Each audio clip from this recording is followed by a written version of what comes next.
Selamat siang Ananda semua. Sebelumnya kita sudah mempelajari campuran.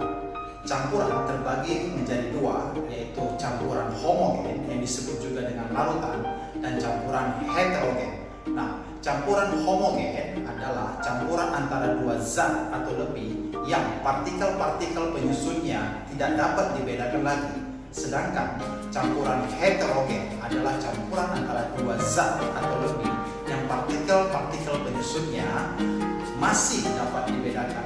Nah, tahukah Anda semua jika campuran yang sudah terjadi ini bisa kita pisahkan berdasarkan sifat fisika dan sifat kimianya? Tapi biasanya pemisahan campuran dilakukan secara fisika karena supaya komponen-komponen penyusun dari campuran tersebut tidak mengalami perubahan kimia. Nah, sebagai contoh campuran homogen yaitu larutan garam. Nah, larutan garam ini dapat kita pisahkan dengan cara penguapan dan kristalisasi. Metode pemisahan campuran ini berdasarkan titik didihnya. Contoh kedua dari campuran heterogen adalah campuran kopi dan air.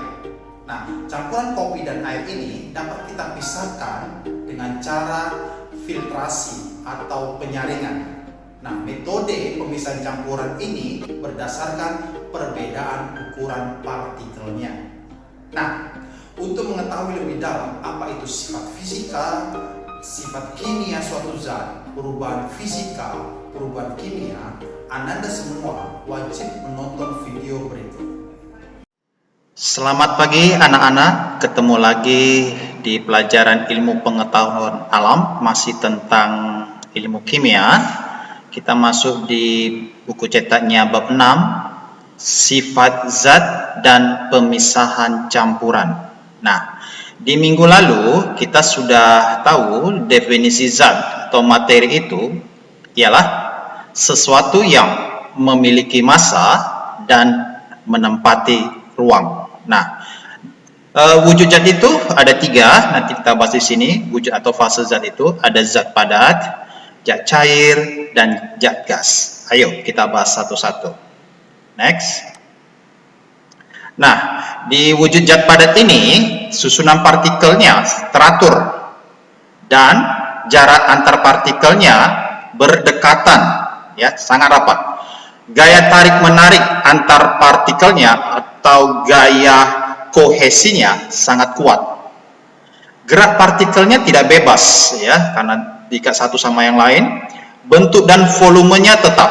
Nah, makanya kita kalau memukul zat padat seperti meja akan terasa sakit karena solid susunan partikelnya. Next. Nah, di wujud zat cair, susunan partikelnya tidak teratur dibandingkan dengan zat padat. Jarak antar partikelnya agak berjauhan, ya, agak berjauhan. Gaya tarik menarik antar partikelnya lemah. Gerak partikelnya bebas, tapi masih dalam ikatan kelompoknya. Nah, makanya kita kalau kita bandingkan mukul meja dengan mukul kolam renang, ya, air, itu pasti masih lebih terasa sakit kita mukul meja daripada air. Nah, mukul air masih agak lebih sedikit sakit, ya.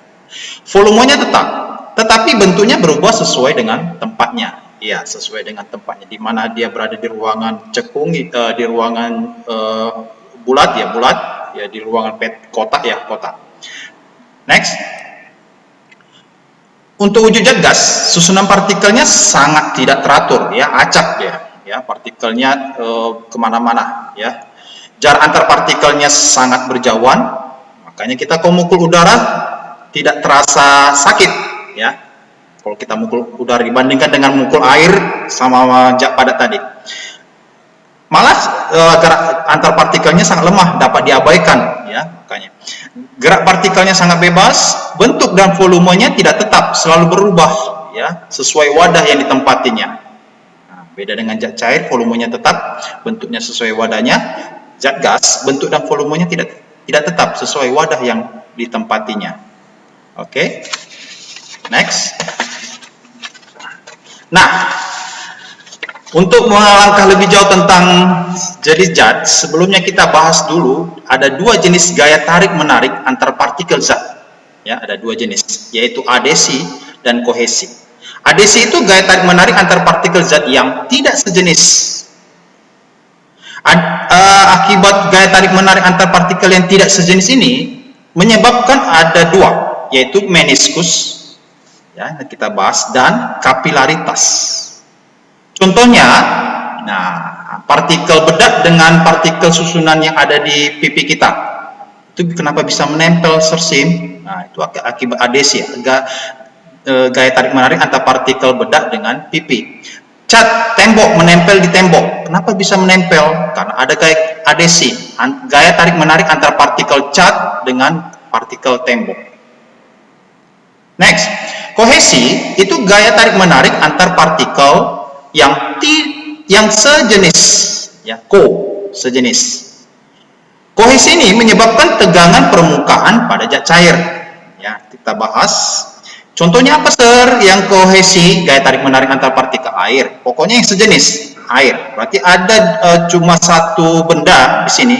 Kalau adesi, bedak dan pipi, cat dan tembok. Kalau kohesi, hanya gaya tarik menarik antar partikel air. Jadi satu benda saja, ya, raksa, satu benda saja. Oke, kita bahas satu-satu. Next, adesi. Tadi sudah di slide sebelumnya, Mr. Sim terangkan ada dua yang ditimbulkan. Meniskus. Apa itu, Sir? Meniskus. Meniskus itu kelengkungan permukaan zat cair di dalam sebuah tabung reaksi. Nah, ini dia gambar sebelah kanan. Nah, meniskus itu terbagi lagi, ada dua. Meniskus cekung, syaratnya kalau gaya kohesinya lebih kecil dari gaya adesi, itu menyebabkan air membasahi dinding tabung reaksi. Ya, kalau gaya kohesinya lebih kecil dari adesi, membasahi. Ya, ini dia, membasahi. Makanya termometer itu diisi dengan raksa supaya tidak membasahi dinding termometer, ya, bukan air. Itu kelemahannya. Terus meniskus cekung ini biasanya ditimbulkan ada tetesnya tersebar, melebar dia. Itu bisa anak-anak lihat kalau hujan turun, selesai hujan turun pada mobil atau sepeda motor kita ada bekas-bekas titik air yang melebar, tersebar. Oke. Terus selain ada meniskus cekung, ada meniskus cembung. Syaratnya gaya kohesinya harus lebih kuat daripada gaya adesi. Akibat lebih kuat gaya kohesi daripada adesi, maka raksa itu tidak membasahi, ya, tidak membasahi dinding tabung reaksi. Ya. Terus tetesannya berbentuk bola. Oke. Terus, selain yang ditimbulkan meniskus, ada juga yang ditimbulkan kapilaritas. Kapilaritas itu adalah peristiwa naik atau turunnya permukaan zat cair dalam pipa kapiler. Nah, contohnya, ya, perhatikan. Pipa kapiler itu pipa yang sering kita lihat di pipa kapiler yang kalau diameternya sangat kecil, itu pipa kapiler. Nah, ini, kalau dia semakin kecil diameternya, permukaan airnya semakin tinggi dan membentuk meniskus cekung. Sebaliknya, pipa kapiler kalau diisi dengan raksa, semakin kecil diameternya, semakin rendah di pipa kapiler raksa tersebut. Nah, contohnya apa, Sersim? Itu seperti terseratnya air oleh kertas tisu, meresapnya air pada tembok kamar mandi. Kalau anak-anak lihat itu menjadi lembab dan berlumut. Oke, kapilaritas. Makanya kalau di tisu itu sebenarnya kalau di zoom pakai mikroskop ultra, itu sebenarnya ada lubang-lubang kecil yang bisa menyerap air dengan cepat tanpa kita oles, dia langsung bisa menyerap, ya, tisu. Atau di papa mama punya mobil itu punya kain kanebo, ya, untuk melap mobilnya atau sepeda motornya selesai hujan. Oke. Nah, next. Nah, kohesi akan menimbulkan tegangan permukaan zat cair. Nah, Tegangan permukaan zat cair itu maksudnya kecenderungan permukaan zat cair untuk menegang sehingga permukaannya seperti ditutupi oleh suatu lapisan elastik. Pernah nggak anak-anak lihat contohnya? Mungkin lebih banyak di ini contoh nomor 2. Serangga air dapat hingga berjalan di permukaan air, ya. Seakan-akan ada selaput elastik di permukaan zat cair ini. Makanya permukaan selaput elastik ini bisa ditiadakan dengan air ini dipanaskan. Itu contohnya seperti kalau baju itu lebih gampang menyerap di air panas daripada di air biasa karena ada selaput elastiknya. Terus tetesan embun yang jatuh pada dedaunan, tetesan air di permukaan kaca berbentuk bulatan, tetapi tetesan alkohol cenderung melebar. Itu dia. Oke, next.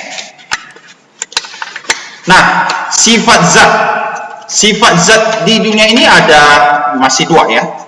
Mungkin anak tersimati bisa menemukan satu lagi ya, karena pengetahuan itu selalu berkembang. Sifat zat itu ada 2, sifat ekstensif dan sifat intensif. Nah, sifat ekstensif ini sifat zat yang tergantung pada jumlah dan ukuran zat. Itu ekstensif. Kalau sifat intensif itu sifat zat yang tidak dipengaruhi oleh jumlah dan ukuran zat.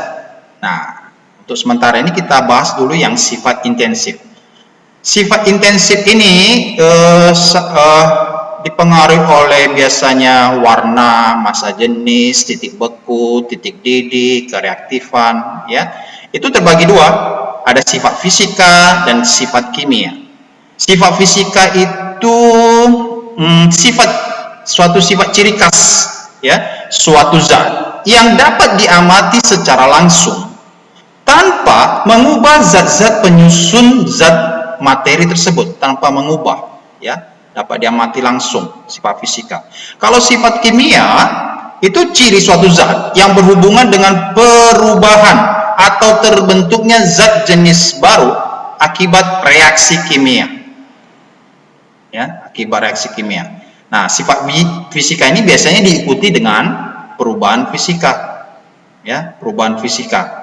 Sifat kimia ini biasanya juga diikuti dengan perubahan kimia. Oke, kita bahas satu-satu. Ciri perubahan fisika itu tidak terbentuk zat jenis baru. Nah, pada gambar sersim ini ada beras yang ditumbuk ya, sebenarnya tidak terbentuk zat jenis baru, cuma bentuknya saja lebih kecil. Kalau ditumbuk beras ini unsur berasnya masih ada ya, zat yang berubah dapat kembali, bisa ya, dapat kembali ke bentuk semula, hanya diikuti oleh perubahan sifat fisika saja, iya betul. Nah, selain beras yang ditumbuk ada lagi contoh perubahan fisika dalam kehidupan kita sehari-hari, yaitu besi menjadi magnet ya. Magnet itu bisa hilang karena tidak ada yang abadi di dunia ini ya, segala sesuatu yang dibuat tidak ada yang abadi, pasti bisa kembali. Itu perubahan fisika, besi menjadi magnet. Dan terus listrik menjadi cahaya, besi menjadi magnet, listrik menjadi cahaya. Cahaya bisa kita timbulkan listrik ya, hanya diikuti perubahan sifat fisika saja, hanya diikuti. Terus ciri perubahan kimia gimana? Nah, ini kalau kertas dibakar itu terbentuk zat jenis baru ya, terjadi abu. Kayu dibakar ya, terus proses fotosintetis ya, fermentasi tapai menjadi fermentasi tapai singkong itu untuk menjadi tapai, nggak bisa lagi kembali jadi ubi ya, tapai singkong. Zat yang berubah tidak dapat kembali, diikuti oleh perubahan sifat kimia melalui reaksi kimia ya, melalui reaksi kimia. Berarti reaksi kimia itu berarti perubahan kimia itu disebut juga reaksi kimia. Oke, next. Nah, kita bahas satu-satu. Perubahan fisika itu ya, yang sangat terkenal itu di perubahan, ada 6 perubahan wujud di dunia ini, ada 6 ya, 1, 2, 3, 4, 5, 6. Yuk kita bahas satu-satu. Nomor 1 itu apa ini? Nah, dari padat ke cair, ya mencair ya. Nomor 2 itu menguap. Nomor 3 itu dari gas ke padat mengkristal. Nah, mencair itu kadang di buku lain disebut juga melebur. Mengkristal itu kadang di buku yang lain juga dibilang mendeposisi atau menghablur. Nomor 4 nomor 4 proses padat ke gas menyublim, ya. Terus nomor 5 gas ke cair mengembun. Terakhir nomor 6 cair ke padat membeku, ya, atau memadat, ya, membeku. Nah, semua proses dari 1 sampai 6 ini itu disebut perubahan fisika. Dia tidak abadi, bisa kembali lagi, gas itu bisa kembali terus seperti kayak siklus, ya. Makanya disebut perubahan-perubahan ini disebut perubahan fisika, ya, yang kita kenal selama ini. Berarti Sersin dari nomor 1 sampai 6 ini ada suatu perubahan atau peristiwa yang memerlukan kalor. Yang memerlukan kalor itu yang nomor berapa nih? Nah, yang memerlukan kalor itu nomor 1, ya, mencair, melebur. Nomor 2 dan menguap. Nomor 3 mengkristal. Yang melepaskan kalor Sersin yang mana? Ya, berarti selebihnya nomor 3 itu tadi mengkristal. Nomor 5, ya, mengembun. Nomor 6 yang melepaskan kalor. 6 membeku, ya. Oke. Next. Nah, perubahan kimia tadi kita sebutkan perubahan kimia itu disebut juga reaksi kimia. Ya, kalau reaksi kimia itu terjadi, massa zat sebelum reaksi itu harus sama dengan massa zat sesudah reaksi. Hukum kekekalan massa. Ya. Hukum kekekalan massa. Selama terjadi perubahan fisika ini, biasanya diikuti oleh perubahan suhu. Ya, biasanya diikuti perubahan suhu, perubahan pembentukan endapan, perubahan warna, seperti yang pada gambar ini. Ini nggak bisa lagi, udah pisang sudah masak sampai busuk, nggak bisa lagi jadi masak. Itu perubahan kimia, ya, terbentuk, nggak bisa kembali lagi ke bentuk semula. Terjadi pembentukan gelembung atau gas. Oke, itu perubahan kimia. Next. Nah, kita perlu tahu juga massa jenis, bukan massa, ya, tapi massa jenis. Massa jenis itu maksudnya zat yang sejenis, ya, zat yang sejenis yang memiliki jenis yang sama besar. Massa jenis ini menentukan ciri zat itu. Berarti Sersin, kalau kita punya kayu yang kecil, misalkan pensil, dengan meja belajar kita yang besar, itu massa jenisnya sama. Jadi jangan lihat dari bentuknya. Walaupun bentuknya besar, ada pensil yang kita punya kayu, terbuat dari kayu, itu massa jenisnya sama, bukan dilihat dari besarnya, karena massa jenis zat. Massa jenis zat itu dipengaruhi oleh jenisnya dan ciri zat itu. Oke? Nah, rumusnya itu massa per volume. Nah, coba ambil buku cetaknya di halaman 43 nomor 4. Ya. Di situ ada gelas ukur. Sebelum dimasukkan ke batu itu menunjukkan 10 ml, setelah dimasukkan menunjukkan 15 ml, berarti volume batunya 5 ml. Rumus massa jenis itu M per V, massa per volume, masukkan 50 gram per 5 cm kubik, dapatnya 10. Seperti pertemuan minggu kita yang kedua, mengkonversi energi dari 10 gram cm kubik, ya, yang Mr. Sim konversi energi, dapat 1000 kg per meter kubik. Oke? Nah, next. Nah, ini ada contoh Sersim untuk tugas keterampilan yang kedua. Berarti Sersim bab yang tentang kimia, USC, ABG, perubahan yang terakhir ini, ya, yang bab 6 ini, itu bisa simpulkan di satu peta konsep. Ini bantu anak-anak untuk tugas keterampilan kita kedua. Ini versi Sersim, tidak ada ditemuin di Google manapun. Ini buatan Sersim sendiri, asli, ya. Nah, materi zat itu ini terbagi ada zat tunggal, campuran, sifat. Nah, zat tunggal itu ada unsur, ada senyawa terbagi. Unsur itu ada logam, semi logam, non logam. Kamu berikan contohnya dan kegunaannya. Senyawa itu ada asam, basa, garam. Campuran itu terbagi 3, ada larutan, koloid, suspensi.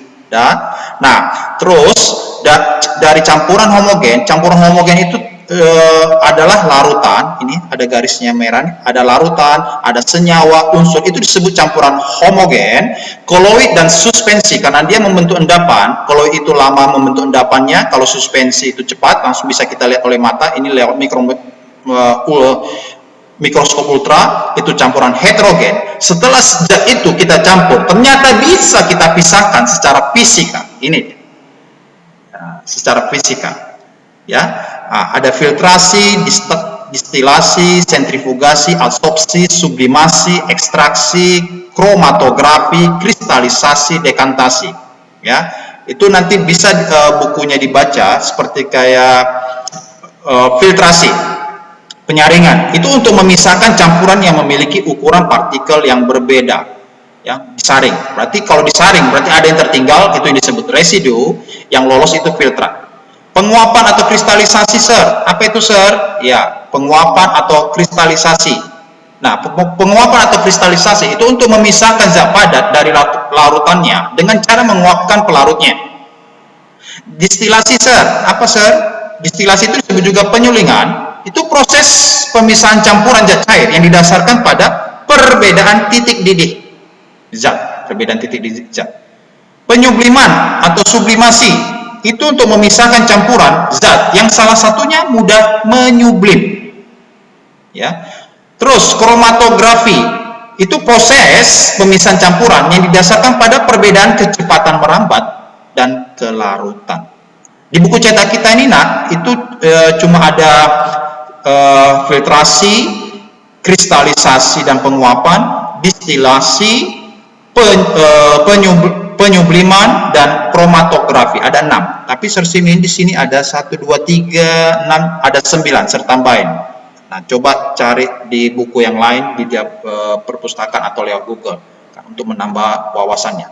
Sifat zat itu ada 2, ekstensif, intensif. Sifat ekstensif itu dipengaruhi oleh massa, volume, panjang, lebar, ketebalan. Sifat intensif itu terbagi 2, ada fisika, ada sifat kimia. Sifat fisika diikuti oleh perubahan fisika, sifat kimia itu diikuti oleh perubahan kimia. Ciri-cirinya ini dia. Oke.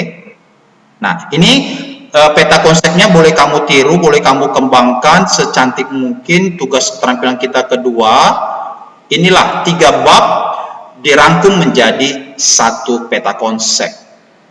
Oke, itu kimia. Semua 3 bab sama yang kita pelajari. Oke, next. Nah, jika dalam pikiran anak-anak semua kamu bisa mengerjakan, if you think you can, ya. Terima kasih atas semua perhatiannya untuk kita belajar ilmu pengetahuan kimia ini. Terima kasih dan salam sehat.